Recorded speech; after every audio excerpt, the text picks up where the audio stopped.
gostam bastante de aventura, gostam bastante de fantasia e gostam bastante também de terror, tá? Ok, interessante. Bom, pessoal, como que serão as nossas aulas de literatura, né? Qual que é a nossa proposta? Vocês vão perceber que o pré-aula de literatura ele sempre vai ser muito crítico reflexivo, tá? Eu sempre vou querer que vocês parem, pensem, assistam o vídeo e façam contraposições, reflexões, porque a literatura ela vai exigir isso da gente, né? A literatura vai exigir que a gente saia do nosso mundinho, saia do nosso conhecimento padrão, né? Saia da nossa zona de conforto e se permita olhar para o mundo com outros olhos, né? Olhar para o mundo e pensar como que o mundo é de verdade, né? E como que ele pode ser, né? Então, é muito, muito importante que quando tiver aula de literatura, vocês façam o pré-aula para vocês já começarem a desenvolver o pensamento crítico que a literatura vai pedir nas aulas quando a gente tiver efetivamente, tá? Agora eu vou pedir para vocês participarem de novo e escreverem o que vocês acham que é literatura em palavras, tá? Eu, enquanto isso, aproveitar para ver uma configuração aqui. Mas podem ir.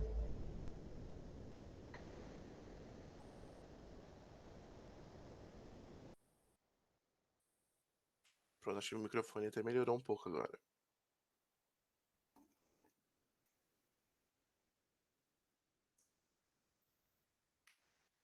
Pronto. Vocês ainda me escutam? Ah, foi. Bom, vamos escrever aqui então o que é literatura nas palavras de vocês, que vai aparecendo aqui.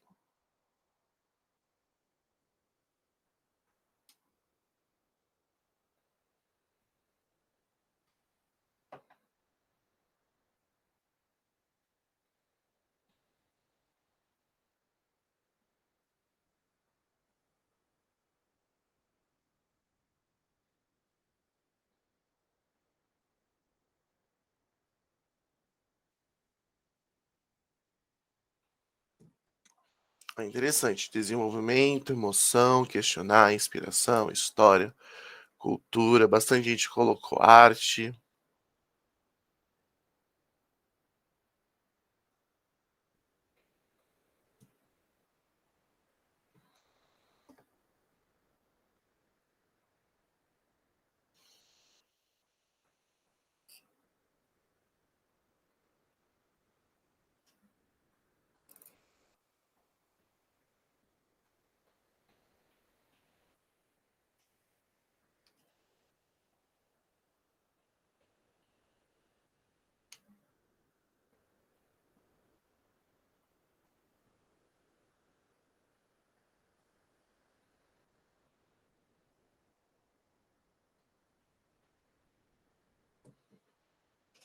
Nossa, estão colocando coisas bem interessantes. Estou gostando de ver, ó. Conhecimento, inspiração, criatividade, lúdico, escrita, leitura, história, forma de se expressar, desenvolvimento, obras que faz questionar, cultura, momentos históricos, pensamento crítico.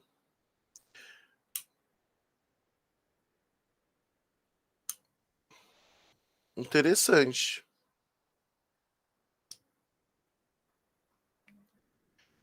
Pessoal, o que eu achei bem legal é que todas as respostas que vocês colocaram, nada tá muito fora. Isso foi super legal de ver, porque deu a perceber que vocês têm algum conhecimento já bem interessante sobre o que é mesmo a literatura, né? Que a gente vai discutir isso mais aqui para frente.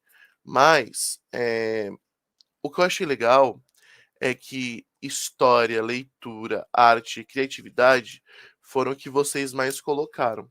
E eu acho também isso legal, porque quando eu era aluno, eu não conseguia entender, eu não conseguia enxergar a literatura como arte, né. Eu não conseguia ter essa concepção, essa criatividade, né. Então pessoal, agora eu quero fazer umas perguntas para vocês. Aí, se vocês quiserem interagir ou pelo chat do Meet, ou aqui no da apresentação, não tem problema, tá? Este texto, ele é uma obra literária?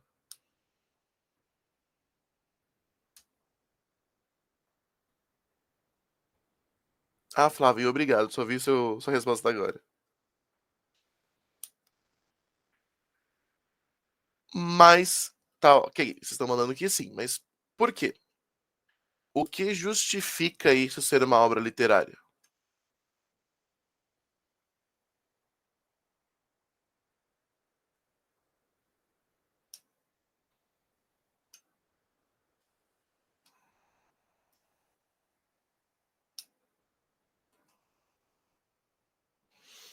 A Jéssica mandou no chat, sim, porque é uma escrita. Mas será que tudo que é escrito pode ser considerado literatura? E a Neia, sim, as palavras rimam, por exemplo, mas será que só porque as palavras rimam é poesia e é literatura obrigatoriamente?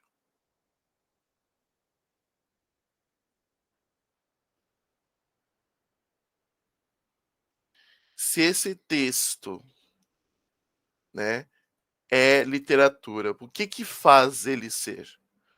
Aonde está a essência desse texto que a gente pode falar que ele é? Flávia, é bem por esse caminho, né, que a Flávia falou, coloca um assunto em pauta e instiga um pensamento crítico. Mas a gente vai ver que tem mais uma coisa que é interessante, importante para diferenciar os textos.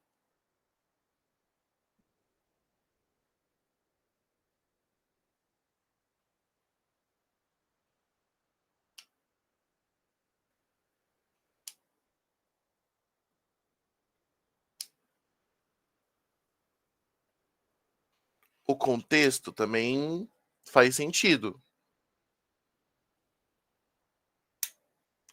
Bom, vamos para o próximo. Mas a gente vai continuar a discussão. Ó, nós temos um texto que é aqui, ó. Poema tirado de uma notícia de jornal. João Gostoso era carregador de feira livre e morava no Morro da Babilônia, num barracão sem número. Uma noite, ele chegou no bar 20 de novembro, bebeu, cantou, dançou, depois se atirou na lagoa Rodrigo de Freitas e morreu afogado. Isso é literatura? E se é, por que é?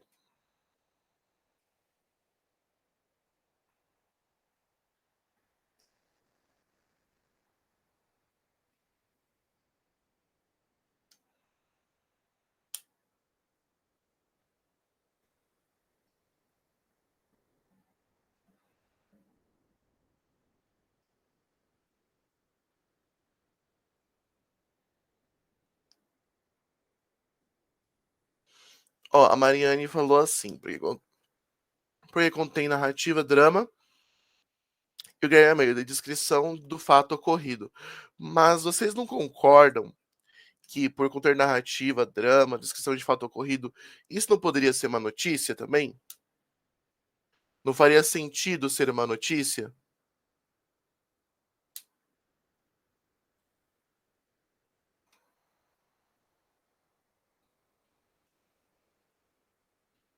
Porque geralmente a função da notícia é descrever os fatos, né? O que, quem, onde, quando e por quê. Só que sempre tem uma narrativa por trás, né? De qualquer forma.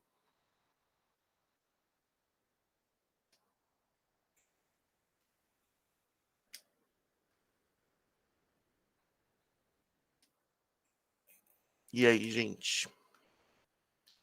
O que vocês acham?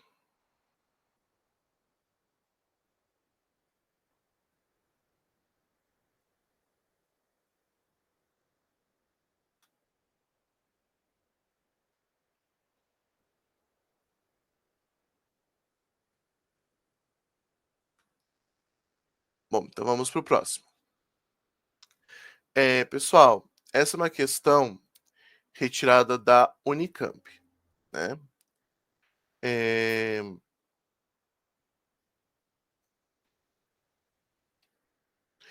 Lohane, o que você mandou foi perfeito, tá? Mas aí depois eu volto nisso. Calma. É... Aqui nós temos a questão de 2020 da Unicamp com a capa do DVD do Racionais, né? Do Sobrevivendo no Inferno. Aí eu pergunto para vocês acham que o Racionais foi escolhido para estar na Unicamp por ser literatura? Vejam a pergunta que a Unicamp fez e pensem: será que isso é realmente literatura? Vocês acham que as músicas do Racionais podem ser consideradas literatura?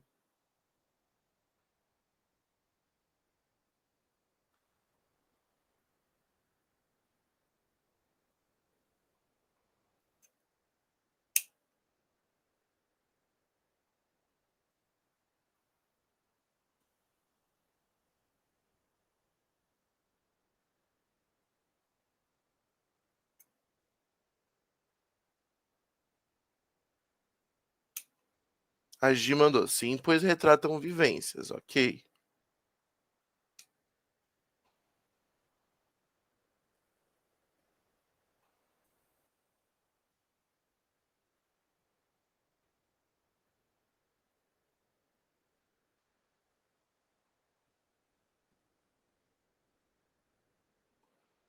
Que mais, Brasil? Vamos, participem.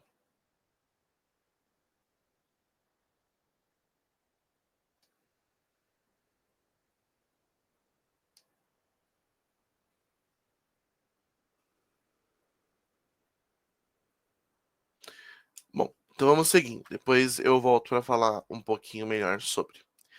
É, então, afinal, né? O que é literatura? A literatura, ela é literalmente a arte da palavra, né? Ela representa comunicação, linguagem e criatividade. É uma das manifestações artísticas do ser humano, ao lado da música, dança, teatro, escultura, arquitetura, dentre outras. É, porque quando estávamos na Grécia Antiga, os filósofos começaram a tentar enxergar, a tentar compreender como que a arte se categorizava e como que ela se manifestava, né? A partir disso, eles conseguiram chegar na conclusão de que a arte ela é um tipo de linguagem, né? Porque a gente entra aí no conceito de língua e no conceito de linguagem, tá? Linguagem é tudo aquilo que nós utilizamos para estabelecer comunicação. Então, por exemplo, uma placa de proibido estacionar, ela não tem nada escrito nela, ela tem só o E. Mas ela ainda assim propõe, né, ela estabelece uma função e ela consegue atingir o objetivo proposto, que é estabelecer uma comunicação avisando que ali é proibido estacionar, né? Em contrapartida, nem tudo precisa ser simbólico para estabelecer comunicação. Por exemplo, a dança, ela pode ser um elemento de comunicação, né? Você pode ter nós temos animais, por exemplo, que eles têm a sua comunicação, né? A sua forma de linguagem através de movimentos. Por exemplo, a cascavel. Ela chacoalha a cauda para emitir um som para avisar que não é muito bom você chegar perto dela, né? As abelhas, quando elas vão se comunicar, elas se remexem, né? Elas dançam para estabelecer comunicação. Então a linguagem, ela é todo esse arcabouço, ela é todo este processo que permite que eu consiga me comunicar com o outro, né? E a língua, ela é um tipo de linguagem, né? A língua, ela está dentro do meu processo de linguagem. Então, o que é interessante pensar? A língua, ela é um sistema fechado, né? A língua é um sistema procedimental, aonde nós temos palavras, nós temos letras, nós temos fonemas, nós temos os sons, né? Para uma língua existir, ela precisa ter essa dupla articulação. Ela precisa ter a escrita e ela precisa ter a fala, né?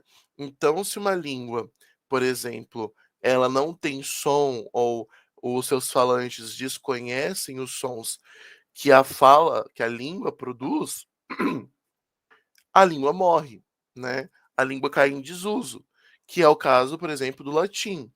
O latim, ele era uma língua muito ativa, era uma língua muito falada, só que com o passar do tempo, a língua falada, ela se modificou tanto que ela se desdobrou em outras línguas, ela se transforma em outras línguas, né? Ela vai de encontro com a evolução histórica, então, o latim foi se modificando tanto que hoje ele está em desuso, né?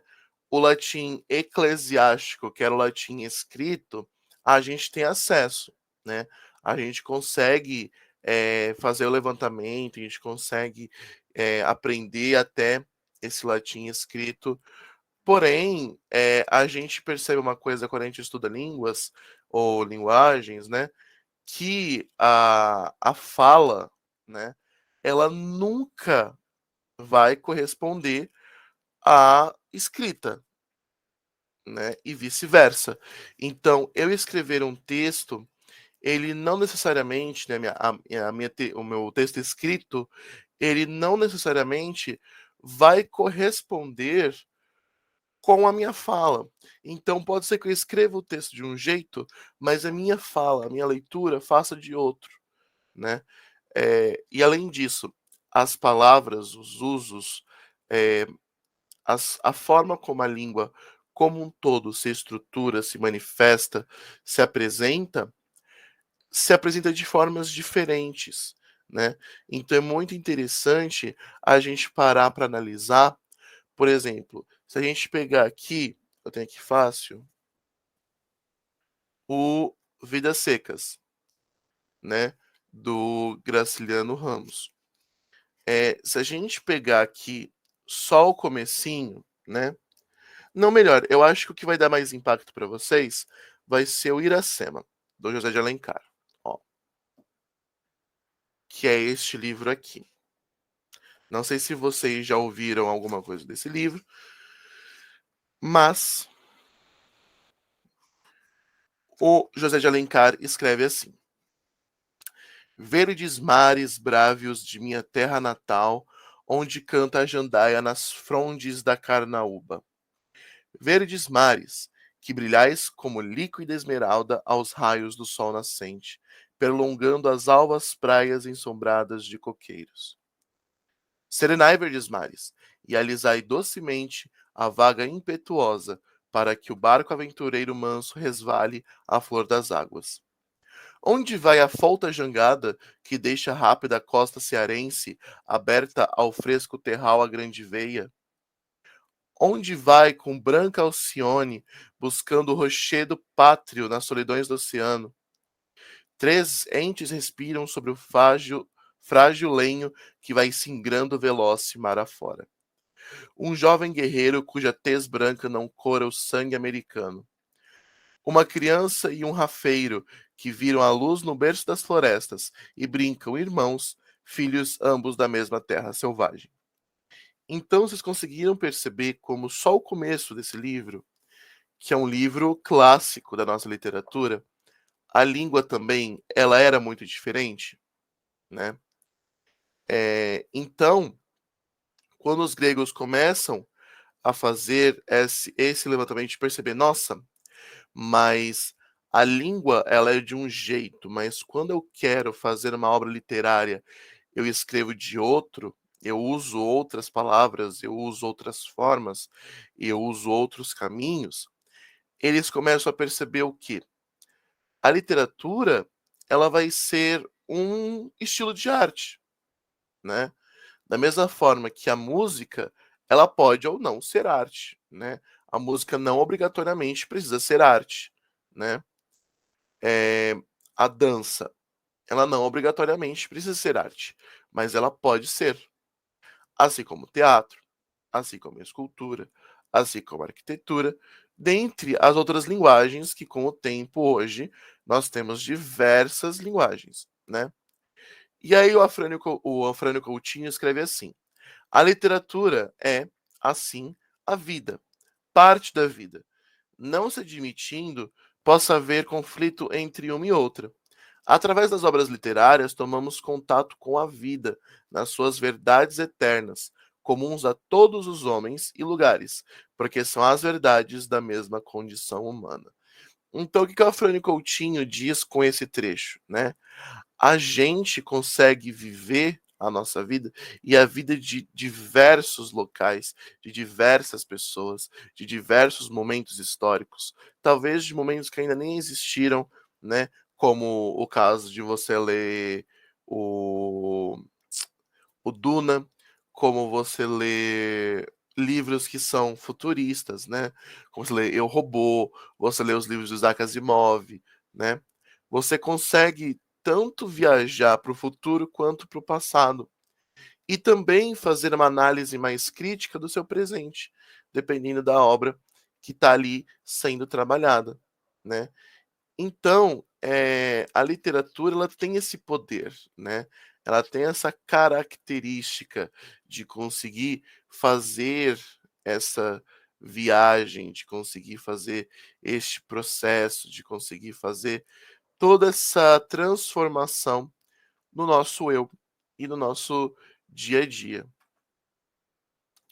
E eles podem se perguntar: a literatura ela muda ou evolui?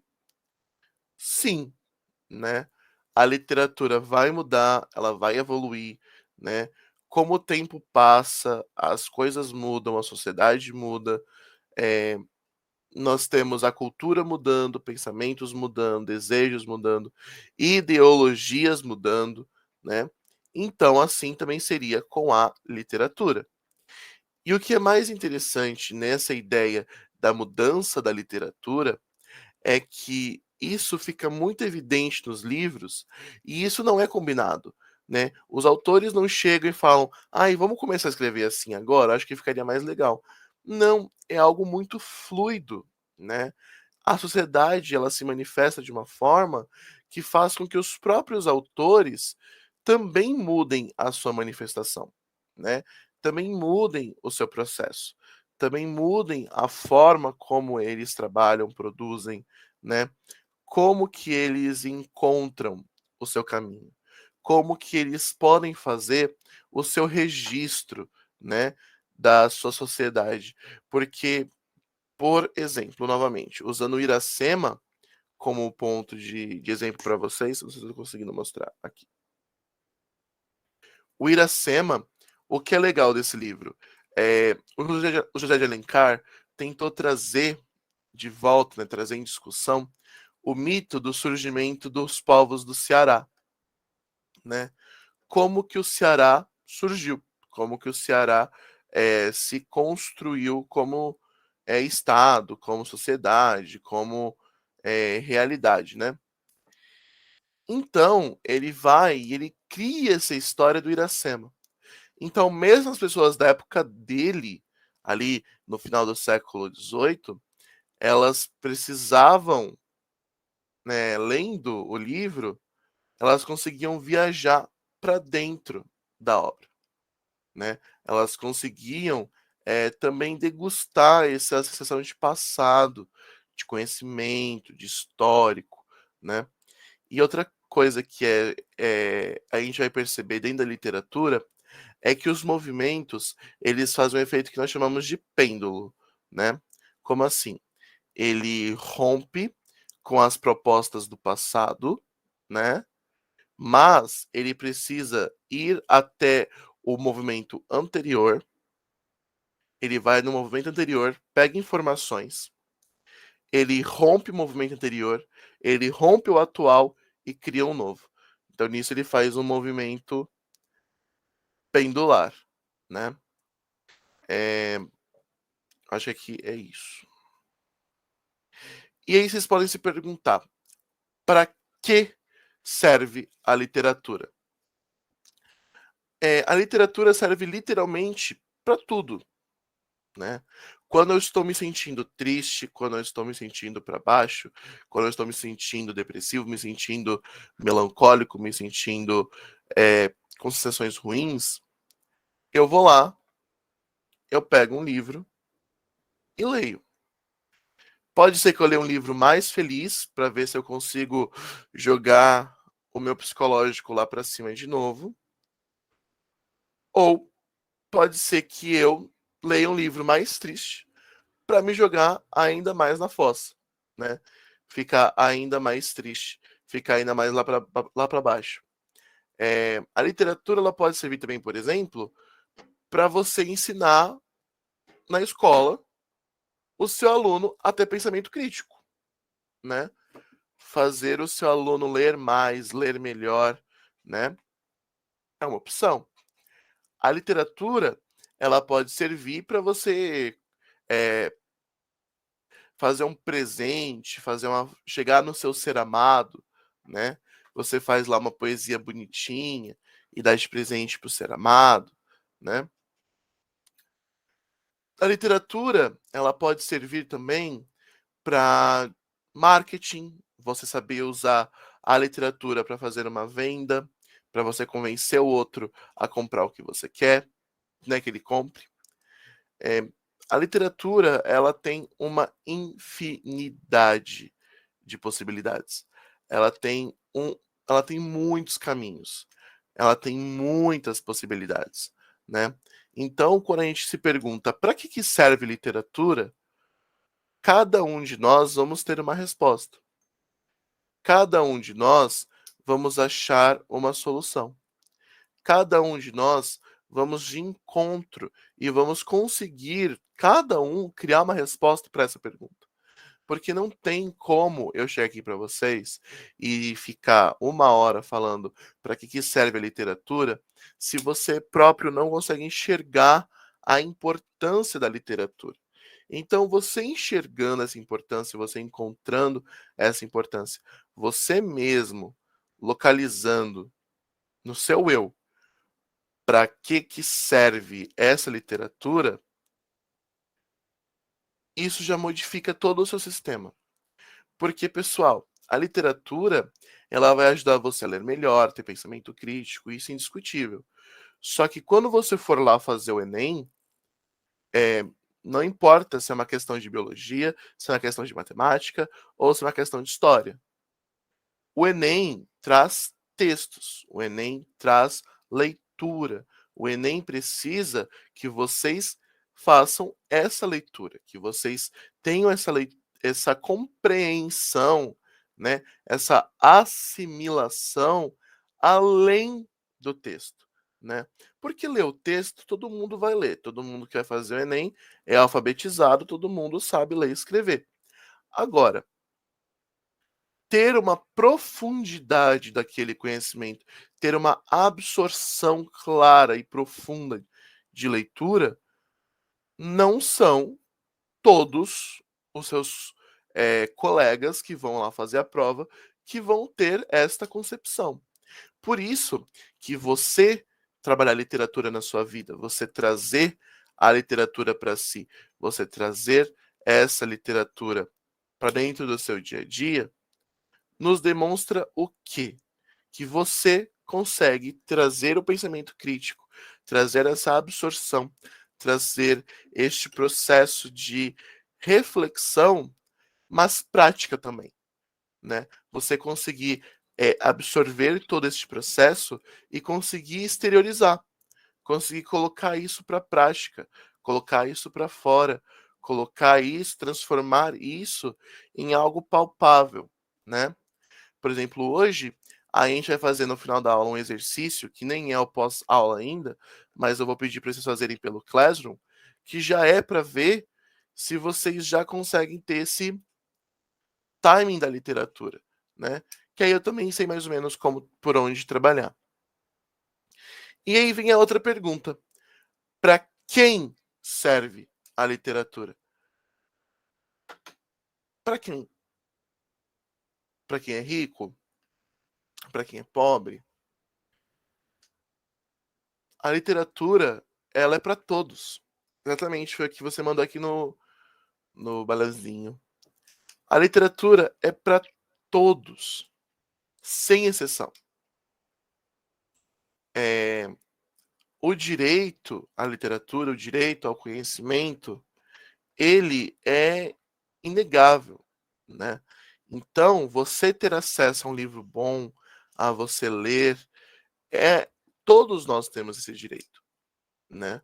E a literatura, ela não é para quem é inteligente, para quem faz faculdade, porque assim, nós podemos fazer as leituras críticas, profundas, eh, complexas, né?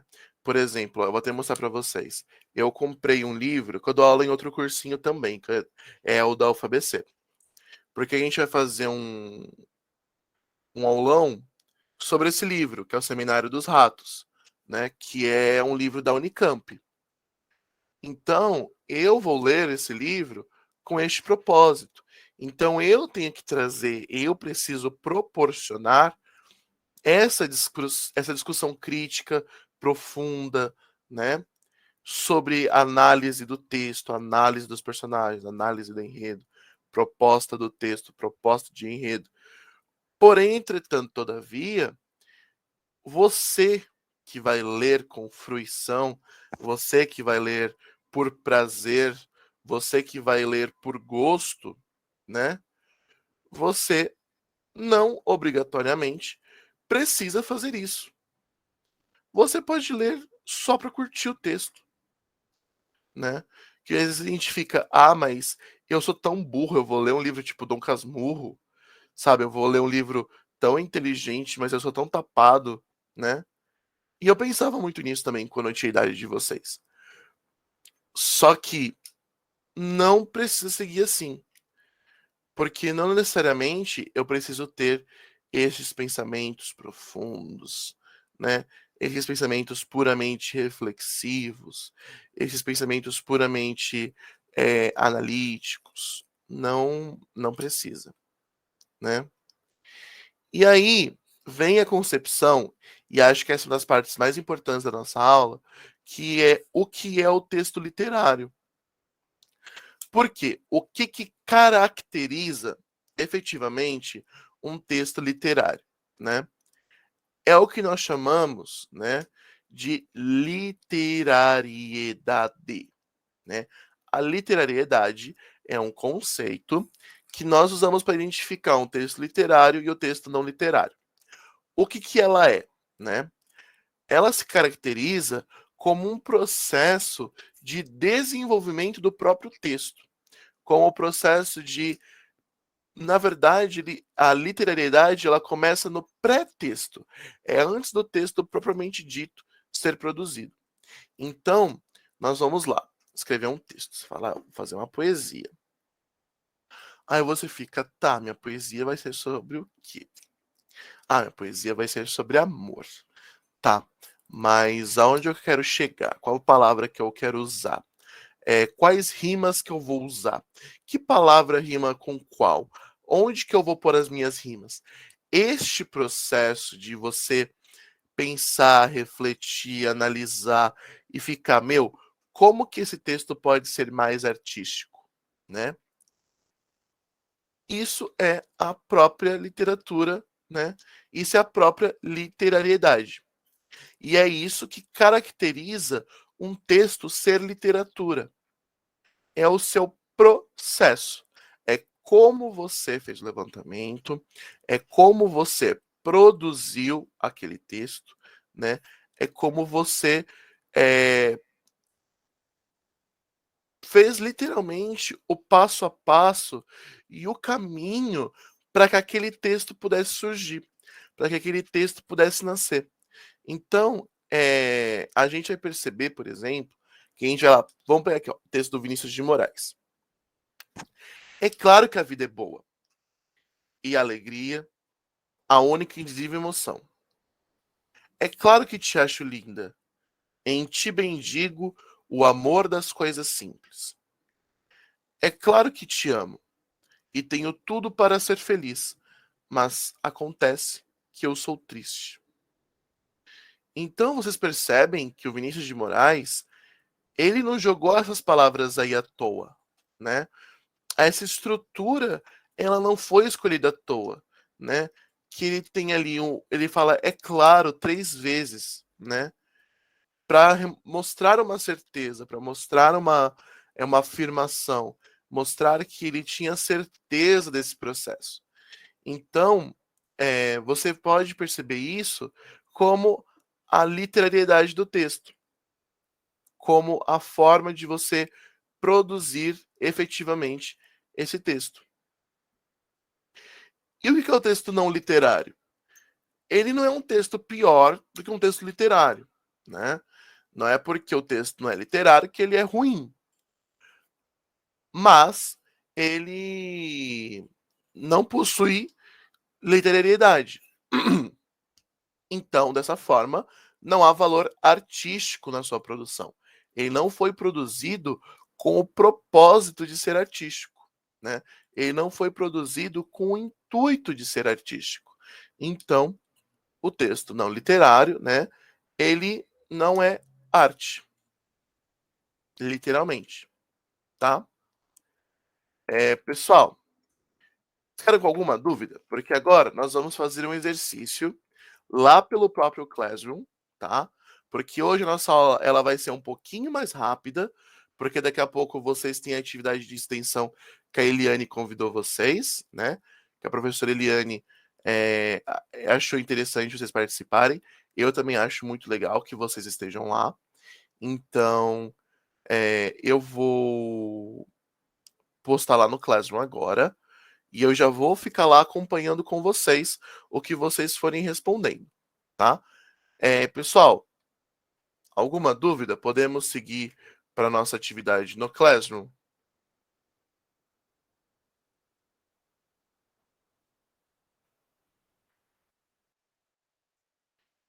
Se tiverem dúvidas, a hora é agora, viu, gente? Depois eu ainda vou ficar aqui pelo Meet, no chat, caso vocês queiram mandar alguma coisa, perguntar alguma coisa.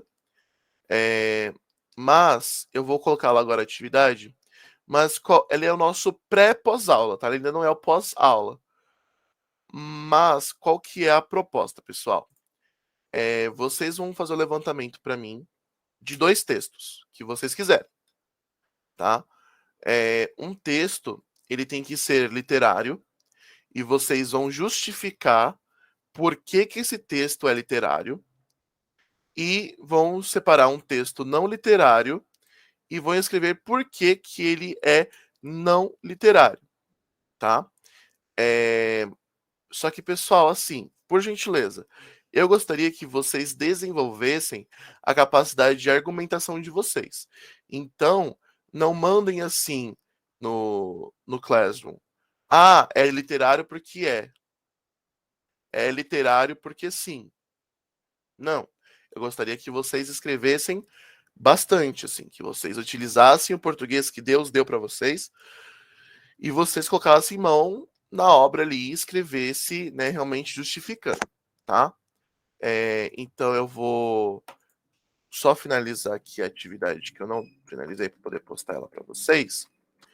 Eu vou por aqui, ó, pré-pós-aula.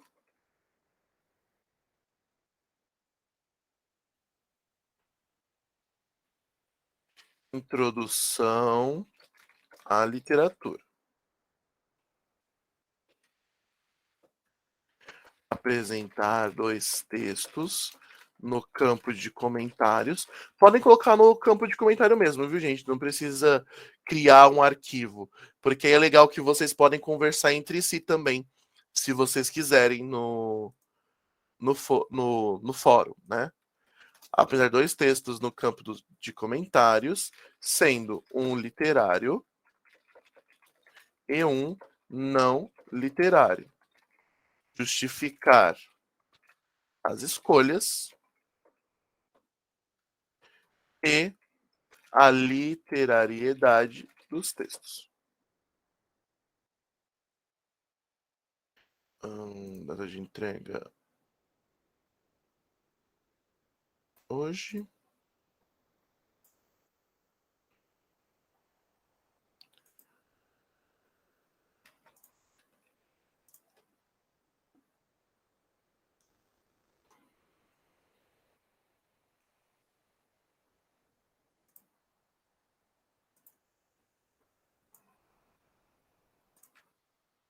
Ó, pessoal, eu já postei. Eu vou colocar aqui no chat para vocês também. Se quiserem, já pode ir entrando, já podem começar a fazer, tá? Então, só reexplicando. Vocês vão separar dois textos, tá? Não precisam ser textos gigantes. Um texto literário, um texto não literário. E a partir disso, vocês vão lá comentar por que vocês escolheram o texto literário e o que faz ele ser literário, e o texto não literário e o que faz ele ser não literário. Tá bom, pessoal? Qualquer coisa, eu vou estar aqui disponível, tá? Pra gente ir conversando. Também vou responder lá no Classroom conforme vocês forem postando. Qualquer dúvida, tô aqui, gente.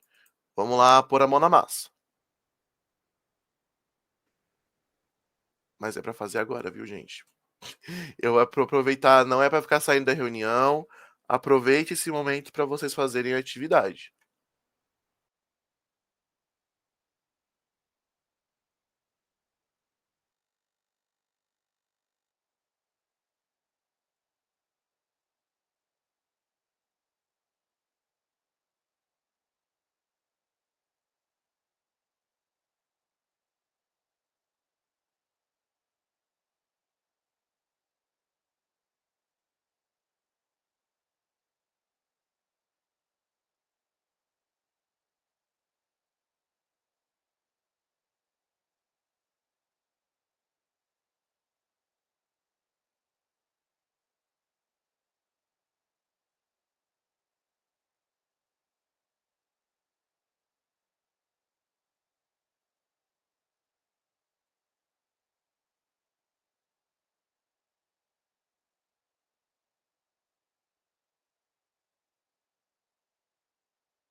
A gente, a Flávia já participou lá, adorei o texto que ela escolheu para o texto não literário. Parabéns.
Pessoal,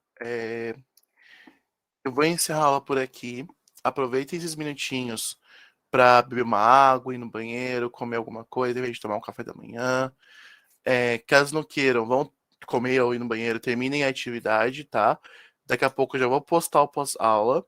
É muito importante que vocês entrem na atividade de extensão que a professora Eliane comentou, tá bom?